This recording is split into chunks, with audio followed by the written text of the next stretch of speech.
یه چیزی شیرین میخوای این همش قرضه. یه چیزی مثل کیک باشی.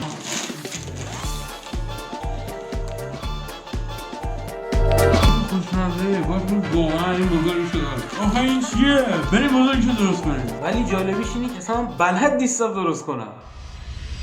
آقا ما اومدیم توی عباد خیلی گنده درست کنیم. نزدیک اینجا 10 میلیون تخم‌مرغ رو به 1 میلیون شد. اصلا اطلاعی هیچ ندارم، فقط میدونم 5 تا کیک بود، یه دونه‌شو خوردم. توی ایر فرایر میشه درست کرد، ولی واقعا نتونستم و پیشم خراب شد.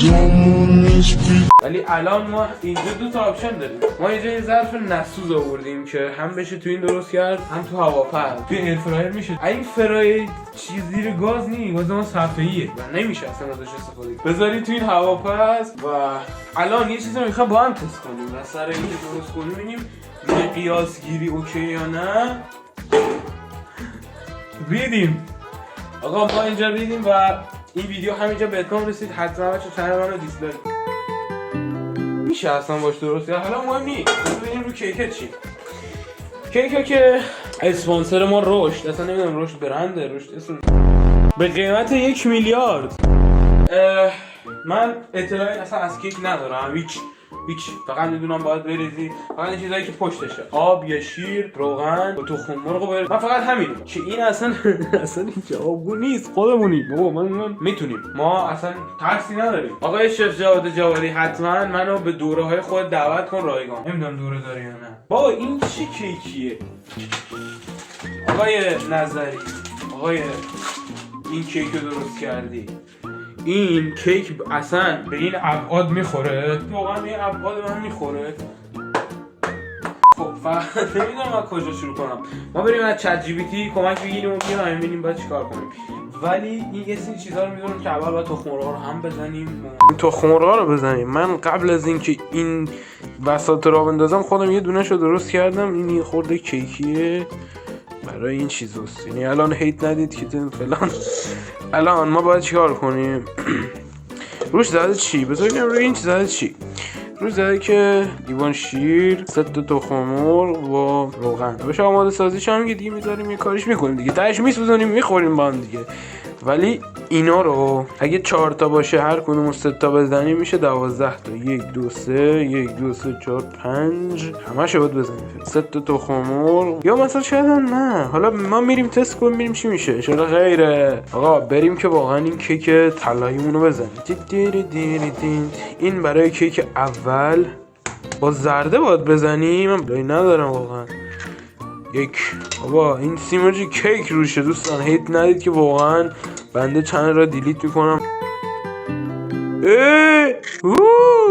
خدای شکر.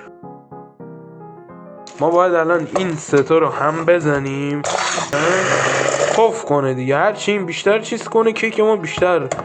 آره خب به این مرحله که رسیدیم خانوم مای محترم توی خونه CCI گل تستوسترون هم اومد پایین. اینو گفتم بچه تو رو خدا مامانم اگه این ویدیو رو دیدی فکر کنم جدی دیگه بیرونم کنم. خب این داشتمونو باز میکنیم. چرا اینقدرش خالیه؟ چرا گول خوردم؟ 1 2 3 چه بو خوبی میده. کوکائین رفت تو همه جا. خب یه دونه چنگال برمیداریم، یه خورده اینو هم میزنیم. اوه خب ما الان باید چیکار کنیم؟ 100 چقدر گفت اینجا؟ گفت 150 میلی چیز بریز، 100 آب. آقا اون ورزدم بیداش کاملا رایته. چقدر شده؟ بابا 150 تا سی. فکر نکنم از این کیک برای ما در بیاد. ولی ما این روغن استفاده میکنیم که اسپانسر ما هست و یه چیزی شبیه گریسه. ما ادامهش هم با این همزن دوستمون میزنیم تا یه دست کاملا قاطی بشه. خب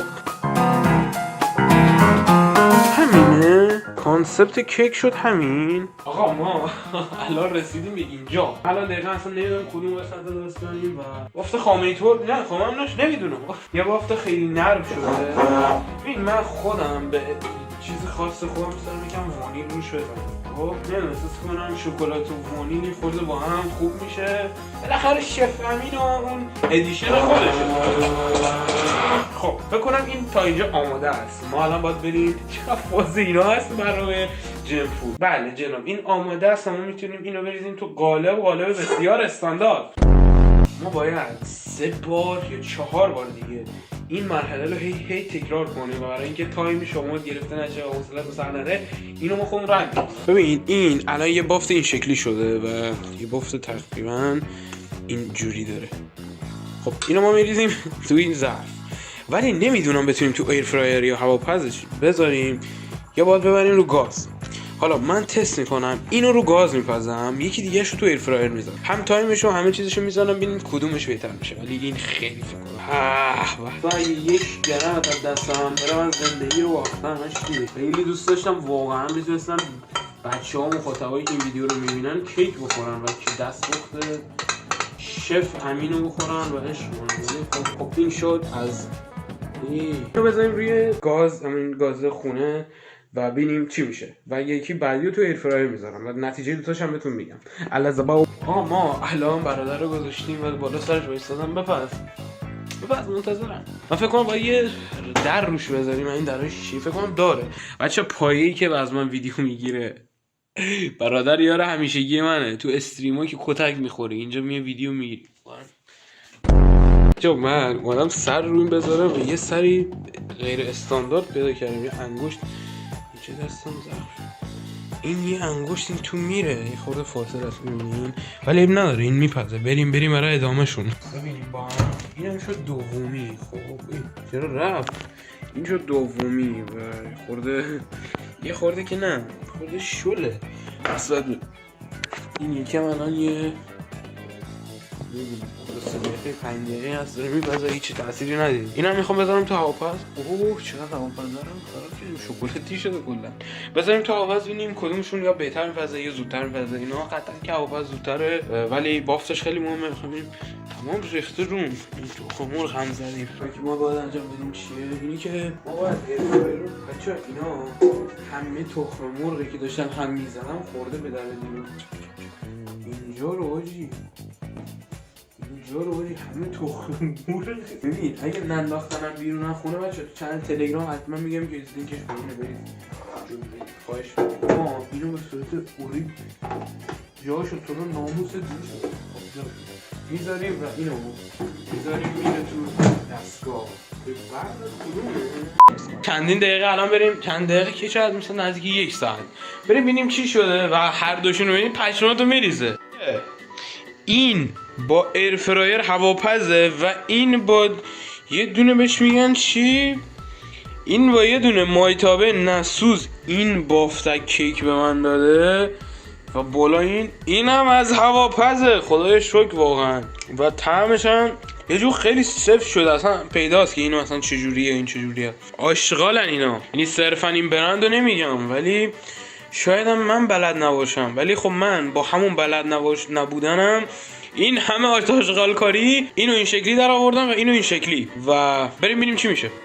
اینم میشه بافت کاملش، یعنی این تیکه تیکه شدن ایناشو کار ندارم. ببین یه جور اسفنجی طوره. بعد اصلا شاید پایین اینم همون جوری باشه ولی من پایین اینم دیدم نه. این یه خورده حالت سفت‌تر داره، این پایینش اسفنجی طور شده که بازم خیلی خوبه ولی اون ورشو که دیدیم یه خورده داغون شده. حالا بریم این طعمش چجوریه. اینا رو زمانی که بخوایم رو هم مونتاژ کنیم ببندیم و این چیزا بزنیم خیلی جذاب میشه. اینو مثلا میشه بندازیم پایین. ما الان یه کاری که کردیم اینه که کیک‌ها رو آماده کردیم. خب و واقعا یه سریاشو خیلی خوب در اومدن ولی یه سریاشو من مجبور شدم مثلا یه خورده دستکاری کنم که اینا دیگه مثلا زیر و رو میشن و اینا خودش اوکی میشه. ولی سعی کردم یه خورده کارش کنم که بپزه و واقعا دم این گرم که اینقدر داره به ما کمک کنه. ما الان این کیک رو درست کردیم. چجوری باید برانیش کنیم؟ چجوری باید مثل کیک نظریش کنیم؟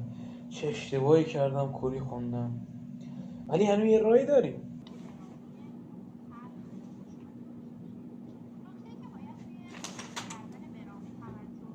ما الان باید چیکار کنیم برای اینکه من بخوام اینو تزریق کنم؟ الان که دیگه فردای اون روزه. خب ما کیک‌ها رو گذاشتیم توی یخچال که یه خورده هم دماشون بیاد پایین، هم یه خورده صفر بشن، چون همونجوری من کامل مثلا نپختمشون. مثلا این حالت برانیتور برانه، اصلا دارم خیلی انگلیسی حرف میزنم. حالت کیک خیستور میخواستم باشه که اونجوری نشد. من خیلی دوست ندارم خامه بزنم، چون احساس میکنم خامه طعم غالب کیک شکلاتی رو میگیره، جز اینکه مثلا خامه خودش شکلاتی باشه که اونم دیگه مثلا طعم یه دونه مثلا انگار نوتلا داری میخوری. باید طعم کیک خودش جدا باشه، خامه خیلی کم و میوه پر توش، مثلا سیب بذاریم برای مثلا باینجون بذاریم برای اولین بار بین کیک. خدا میدونه میخوام چیکار کنم. بریم یه تقریبا 2 روز از روزی که شروع کردیم گذشته و الان وقت چیه؟ وقت طعمدار کردن و تزیین کیک. خب و این تمام آپشنایی که من دارم. شاید الان برای به خودتون بگید چرا خامه صبحونه. من الان باید توضیح میدم. یه شیر اجازه بده. ما الان اینجا چی داریم؟ خامه صبحونه داریم، شیر داریم، موز داریم، پودر کاکائو داریم، یه دونه از این ساشونس چی بهش میگن؟ گوده، روز خوب. این گوده هم داریم که مثلا خواستم یکم شکلاتی تو باشه. من به یه دلیل خامه قنادی نزدم، چون اصلا کیک خامه یا کیک تولد طور نیست که بخواد خامه روش بخوره. خب و ما یه کیک خیس می‌خواستیم و گفتم چی بهتر از این که اینو با شکلات مخلوط کنم، ولی من پودر کاکائو گرفتم که تلخه و اینجا نمیدونم الان باید چیکارش کنیم. بچه‌ها مرسی که می‌دونید 4 قالب کیکمون که این یه دونه انتهاش سوخت، این الان انگار چسبیده، انتهاش سوخت و من برش زدم. این اولیه که خیلی خوب در اومد. این مسخره کنید، جدی مسخره نکنید، برای بار اول دوم خیلی خوب شده. بعد میدونید زیاد بود کلی اینجا رو مثلا کلی کثیف‌کاری پاشیده بود. من تازه تمیز کردم. بابا خیلی سخت بود با ابزارات که هیچ کدوم ابزار کیک نبود. یعنی اینجوری بخوام بگم. ولی الان بزرگترین موزلی که داریم اینه که چجوری اینو با شکلات خامه شیرین کنیم. یعنی بالاخره امین ادیشنه، لطفا همه قنادی‌ها منو ببخشین، امین ادیشن واقعا زد خراب کرد، واقعا انتظارشو نداشتم. آقا ما اولین کاری که باید الان انجام بدیم میدونی چیه؟ اینه که این خامه ها رو با شکلات، من اینجا چیز دارم شیرین کننده مصنوعی که فکر کنم خیلی بیشتر از قند شیرین میکنه و کلا کار به سالم بودنش ندارم، چون کیک خودش کانسپتش خیلی سالم. باشه بهداشت بگو. بهداشت اولین و آخرین حرف اینجا میزنه. خب ما اینجا زیاد بینش رعایت کنیم. خب میخوام بافتش رو نشون بدم، یعنی که دارم همش بزنم. یه خورده بیشتر کاکائو میزنمش. چرا نمیریزی؟ چرا باز نمیشی؟ قیدی چی داره بابا؟ من بچه‌ها آیکیو ایرانی واقعا 4 دنیایی. بیشتر هم بزنیم میتونیم اینو یه اینو بتونیم کاکائویی قهوه‌ای کنیم. واقعا خوب شد آجی، واقعا خیلی خوشمزه شد. خب ببینیم باید چیکار کنیم الان. باید الان این خامه رو روی این کیک بزنیم بمونه. خب گوجی مولا اینو باید بزنیم روی این کیک. خب ما میزنیم روی این کیک، زیادم نمیخواد بزنیم. این جایی آخر چرا اینجوری شد؟